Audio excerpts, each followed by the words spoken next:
শহরের বিভিন্ন সড়ক, পার্ক ও সরকারি স্থাপনায় একযোগে গাছ লাগাচ্ছেন স্বেচ্ছাসেবক, বাগদাদ মেয়র কার্যালয়ের কর্মী ও ফেডারেল পুলিশ সদস্যরা। এমন চিত্রের দেখা মিলল ইরাকের রাজধানী বাগদাদে। বায়ুদূষণ রোধ ও বৈশ্বিক উষ্ণতা কমানোর লক্ষ্যে বৃক্ষরোপণের উদ্যোগ নিয়েছে ইরাক সরকার। বাগদাদ মেয়র কার্যালয়ের মুখপাত্র উদাই আল জান্দিল জানান, শরৎ মৌসুমে শুরু হওয়া এই অভিযানে ৩ লাখেরও বেশি গাছ লাগানো হবে।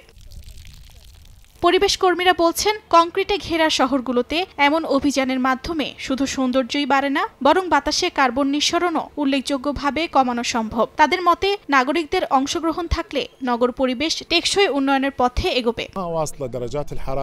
বাগদাদের এই প্রচারণা এবং আরো অনেক কিছুর প্রয়োজন। মূল কারণ হলো দূষণ, বিশেষ করে ক্রমবর্ধমান গাড়ি এবং ব্যক্তিগত বিদ্যুৎ জেনারেটরের সংখ্যা, যার উপর মানুষ নির্ভরশীল। প্রতিটি গাড়ির জন্য কমপক্ষে 4টি গাছের প্রয়োজন। বলা হয় যে বাগদাদে আমাদের প্রায় 30 লাখ গাড়ি আছে, তাই আমাদের প্রায় 12 লাখ গাছের প্রয়োজন।